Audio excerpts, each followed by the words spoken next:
you have set up for that? So I have a white light solar filter, and it is incredibly important. Just like protecting your eyes, you need to have solar equipment for your telescope or your camera if you're photographing the sun. Yeah, and so also, this is obviously moving really quickly across our sky. You just heard from Michael that this is really quite a quick event here. So how do you keep it in the field of view of the camera? Well, thankfully, the remote control that's part of the telescope actually has a city database set up. So they should have a phenomenal view outside right now.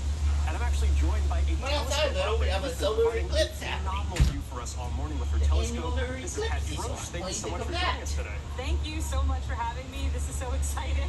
Yeah, it's really mind-blowing seeing it. And so you have quite the setup. Could you walk us through exactly what you have outside for us? Sure. I have a Celestron 6 SE. It's a Schmidt-Cassegrain telescope with a solar filter on the front and a DSLR camera that's streaming to YouTube.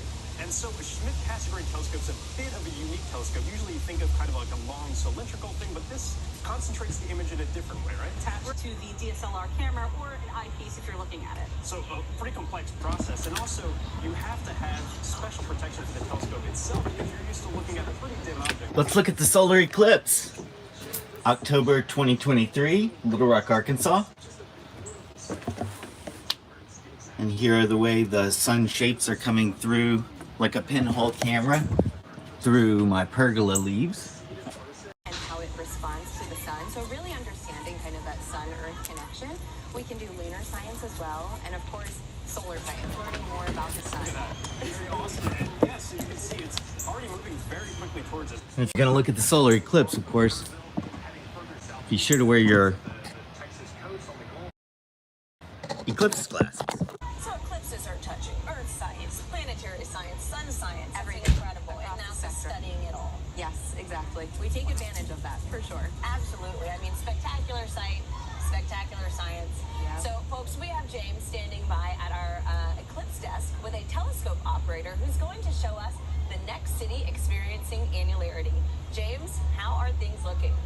Yeah, hey Tahir, I just had a quick look outside. It is really surreal here. It's kind of hard to process exactly what we're seeing because it's daytime, but it feels like it's not. It's starting to get already very close to annularity. You can hear a lot of screams behind me now.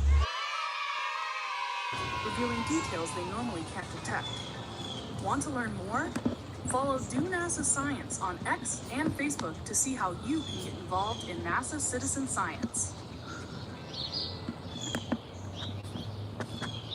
So as you can see in the telescope view, the moon is now moving away from the sun, which is really, really amazing that we're still seeing this partial eclipse. Absolutely. I think I can see a sunspot in there too. And I think on one of the earlier shots, I could see a prominence. So we're seeing NASA's sun science happening in real time. So we're getting some amazing questions online. Shall we ask some more? Yeah, let's get into it. Some more. Yeah, this is actually incredible. I'm looking at the eclipse. It's the Annular Solar Eclipse. How do telescopes see flares on the sun during totality? Oh, that's a really good question. And I have a great view of it with my eclipse glasses on. It's hard to capture with my camera, which is just a phone zoomed in. Flare in order to be able to see it. If you use But it's a remarkable atmosphere out here. The air feels different, a little cooler. The birds are reacting and chirping. The skies are clear over Little Rock. The sun is, I would say, about 70% covered up right now. It is a crescent shape. The sun appears to be a crescent shape. If a solar system had more than one star, and it's a big year because it's more than 12 months. But during that time, we have themes for on different ways people can explore the sun and how it touches them. So we have things like fashion. We're going to be delving into physical and mental and emotional health.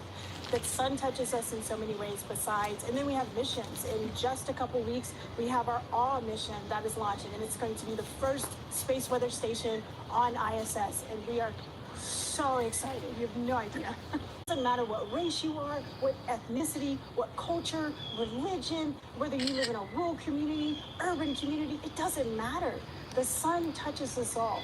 And we like to call it our extraordinarily ordinary sun, because our sun is supposed to just be ordinary. But it is responsible and touches every living thing on Earth, and no other star that we know of has that level of responsibility. So that gives me hope that you can be ordinary and have an extraordinary impact. That's amazing. Well, I think our sun's pretty extraordinary by itself, so I don't know. go.nasa.gov/HelioBigYear. Well, thank you to everyone joining us online and here in Albuquerque, New Mexico. It's been an unforgettable day, hasn't it, Michael? Oh, it certainly has. Well, here in Little Rock, Arkansas, and we're listening to the professional webcast from NASA. They've got the best information. So although the This is annular an eclipse is amateur over in Albuquerque, backyard we still have one more day left at the iPhone and zoom in with one solar in as many glasses sun-related activities as to remember my possible. personal It's experience big year. with So this now year's solar let's head back eclipse. to Travel, Texas, where Tahira and Gina will chat about the upcoming total solar eclipse. Thank you so much for joining us, everyone. And we are getting ready for the 2024 eclipse next year. Thank you, Joy and Michael. I mean, it sounds like we have Next year in so April. much to look forward to over this next year. And folks, even though peak annularity just passed in Kerrville, Texas, we are still getting an incredible view on this live telescope feed.